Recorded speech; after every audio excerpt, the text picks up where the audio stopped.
Hey, JC Miller, CrossedBlessedOutdoors. Outdoors. Welcome back. Hey, tonight we're going to talk about equipment maintenance, and I have here some lanterns, some flashlights, some rechargeable batteries, regular old Coleman lantern, fuel, rechargeable work batteries for tools, flashlights, and stuff like that. But we're going to talk about equipment maintenance, stuff we have laying around the house, how important it is to keep it charged.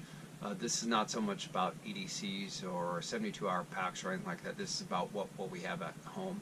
So in case we do have a situation, whether it's a power outage, which is basic, whether we do have a situation, SHTF situation, or we're just trying to practice, we're going to be going through some of the equipment and some of the things that we should be doing. It's one thing that it's taken me a long time to try and get discipline at. I'm still not the best at it, but trying all the time. But it's a reminder. It's kind of like our EDC bag part 2 about going through and restocking. This is similar, but this is about our home stuff. And this is going to be a series. We're not going to cover everything in one night, but this is going to be a series, and this is just the first introduction of it. We're going to be talking about batteries laying in our kitchen drawer, and candles, and flashlights by our bedside. Anything that's going to get us through a situation, and this is the reason why I have some of this laid out, because these are some of the first things I come to when there is a power outage, or maybe it's just a practice scenario that I come to. But anyways, again, we're going to be talking about equipment maintenance and keeping everything topped off, keeping our household stocked, which is important, and make sure we're maintaining it. So hope you enjoy. Okay, we got everything moved here to the bench. As I mentioned, I enjoy working here on the bench.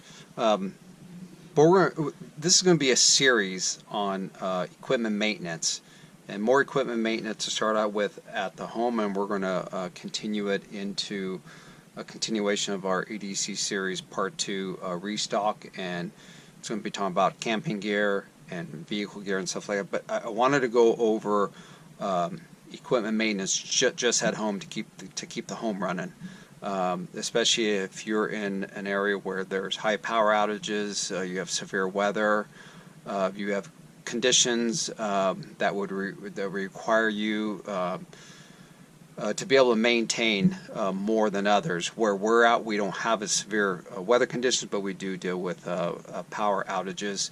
And one thing I probably become more reliable on is rechargeable batteries, and we're going to talk about that and the type of batteries.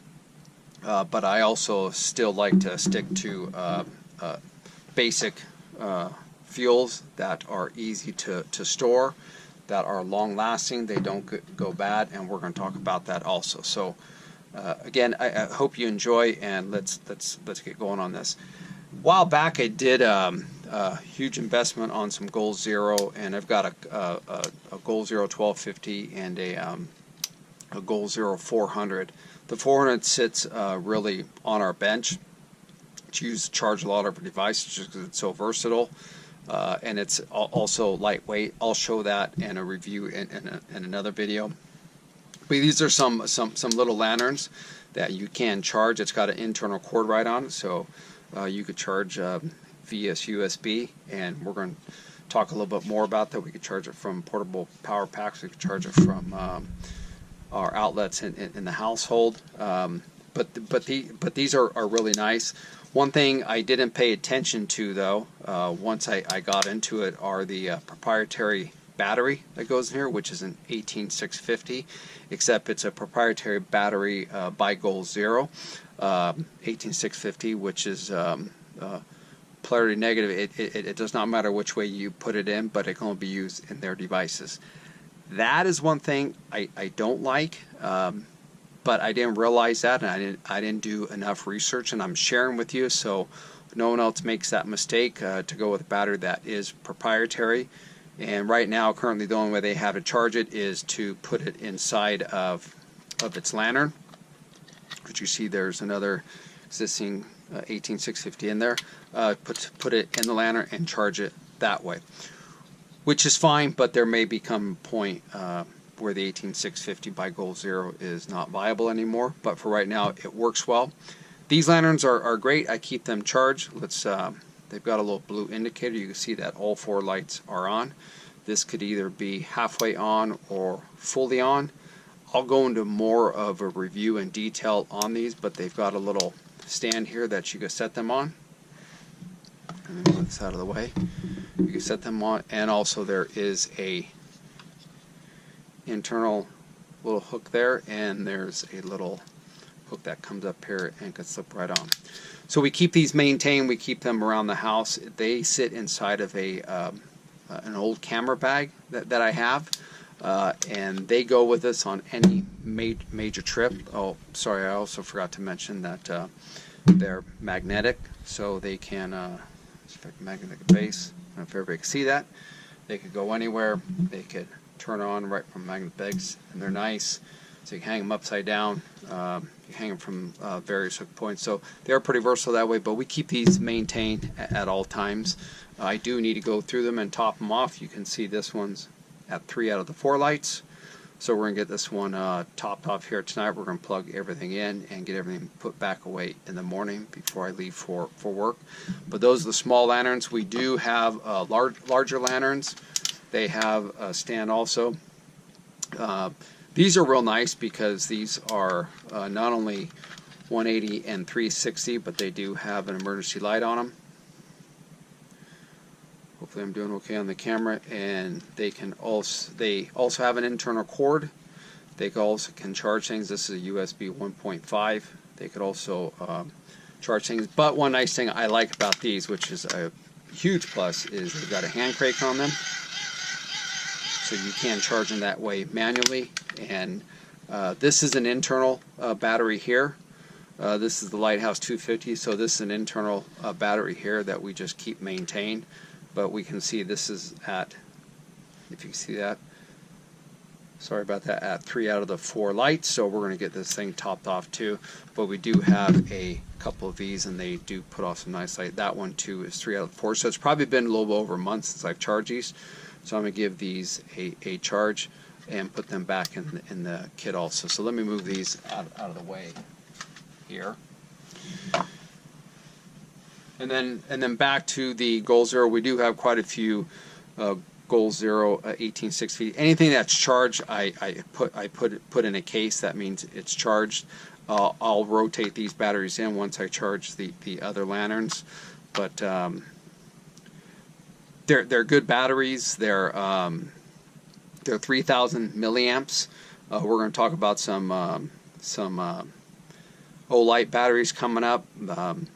That are better batteries, but anyways, I do keep a chunk of these laying around, so we have some backup batteries. These lanterns on low will run, they'll run 6 to 8 hours. So obviously, when you're conserving batteries, you're not going to consume a lot.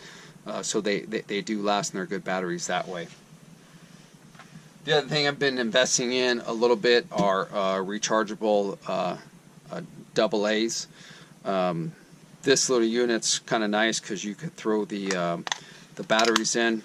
They've got a charging port. The only bad thing, it's not a micro charger. If you can see that, hopefully I don't think I'm doing very well on the camera. There we go. It takes a different type of cable. I'm sorry I don't know the name of that, but it's an old style. But it does have a light on here if you had all 4 batteries in there.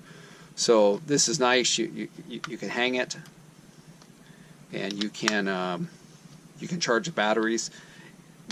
This is okay. We're gonna get more into a Goal Zero review. I'm going to talk about that in another video. I just want to talk about maintaining your equipment. So there's a couple sets of AA batteries, and here's the recharger for it. Here are a couple Goal Zero flashlights that came with the kit. Hopefully you can see that. Right now I've got some filters on them, which is nice, just gives off a little soft light. But I can't tell what the charge on these are, which is, if you can see that, it is 3 out of the 4. Some of these are internal batteries. Some of these are 18650. This one here is an internal battery, and this one here is an 18650. Okay, again, proprietary battery, so you can take another battery out and put this into this unit here. This is the Switch 10. I will say real quick, I don't recommend these. They just came with the Goal Zero kits, but still they're good base camp flashlights. One thing I've shared before, and I'll share it again. This is the H2R O-Light. It's a 90-degree head. We're going to talk about more of this in a separate review, but this is on me, on my everyday carry on me every single day. But put that right there. But I do carry a bunch of O-Light batteries. These are not proprietary. These are regular 18650 batteries, which we use in a wide array of equipment. These ones here are 35 milliamps, so they do give off quite a bit of power. In these H4s, if I'm not mistaken, they come with a 3000. If you can see that, they come with a 3000 milliamp. So you know, I do have the larger milliamps, which are good for some of the larger O-Lights I have, but I do carry a handful of these and the chargers associated with it. Again, most of this stuff gets charged off the Goal Zero 400 or any other USB charger I have laying around. So anyways, the O-Light batteries seem so far to last. Again, I'll be doing another review on, but I want to remind you in this video is make sure you're doing a top off on all of them, and make sure you're keeping track of them. Just because they're a good battery doesn't mean they're going to last, and last thing you want in a scenario, SHTF scenario, is that they go bad. So these are O-Light rechargeables that we have. The other thing I do have a couple of, I do have some Goal Zero packs, but I also have some Mophie rechargeable packs. These seem pretty hardy. I like them. They give you the level of indicator. They also give you a little flashlight there that you can use. Turn that light off. You can see it's a little bit of a flashlight. These could recharge by regular USB, and they also charge down to micro. So the cord's built right on them. Again, we'll go through a review with the specs and everything like that, but you just plug your cord in there, give it a charge. It's hardy. It's essentially got a rubber coating around it. Dakota and I use them everywhere. We pack them in our packs when we go, and mainly we keep that to recharge our phone, and really it's more for camera equipment and stuff like that. But if we went into an SHTF scenario, we would use these to maintain our batteries. So they do last quite a while, but this is really good.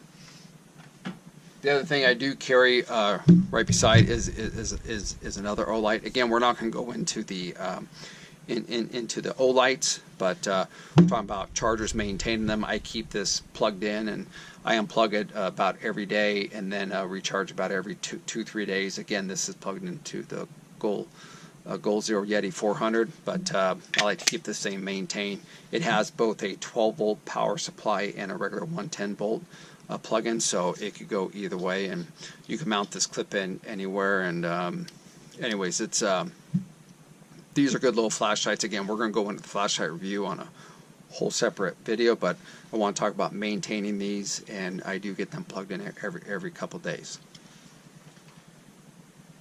One thing I do have around, which I really like, it really wasn't a lot of money. I just use this for in case the power goes out, but I use this a shop light, is a Ryobi light.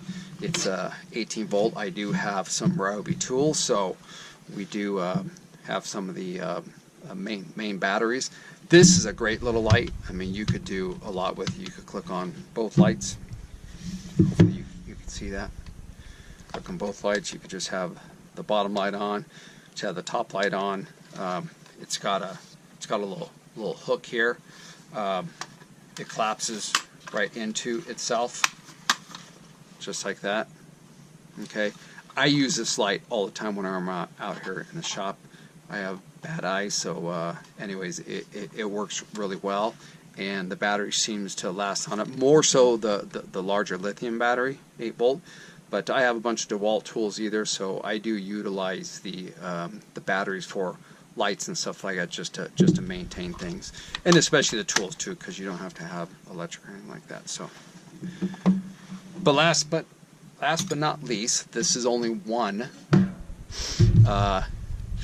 This is a light that sits right on my workbench. This is a Coleman. It's a Leisure Line. They don't make this anymore. They make other single mount lights. They mount right to a propane bottle. This sits with a some Yuko long burn matches. Let me grab. Yeah, here's some Yuko long matches here. Okay, they are able to extend up into the Coleman lantern. But this works really good. This gives me immediate light. I always carry some propane bottles laying around. This gives me quick light. If the batteries are all dead, I've had this lantern a long time. I have about 3 of these.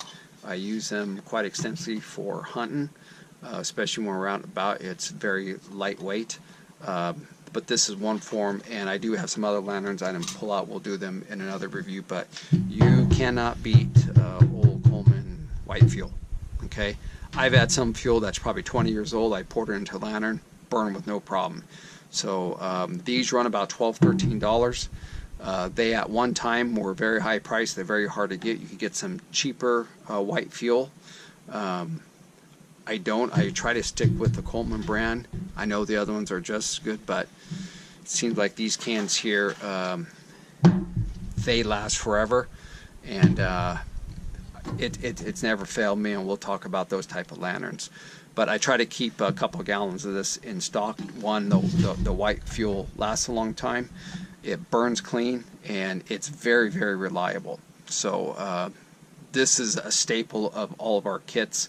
Unconditioned, no matter what. I carry a jug of this in the truck also with the lantern, just because I know between that and a stove. And real quick, I just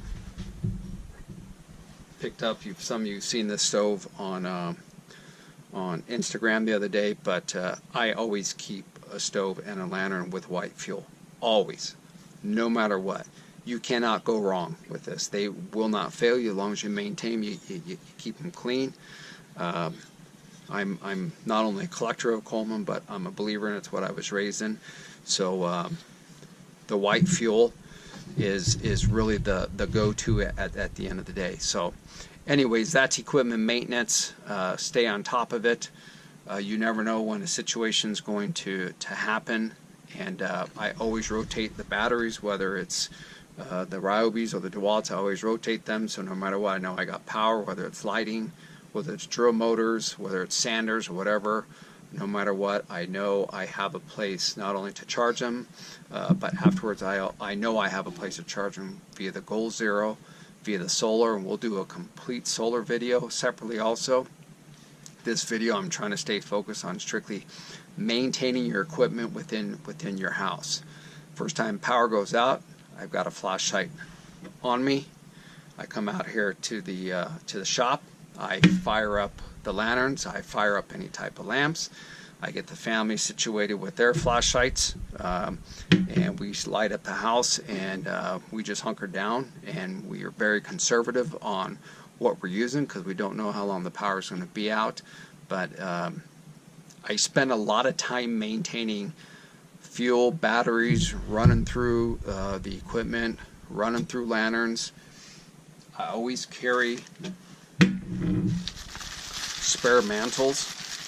Okay, I always carry spare mantles for the few different type of lanterns that I have laying around. They're readily accessible in case I tip that lantern over, and that mantle and that lantern breaks. I always have mantles, quick access.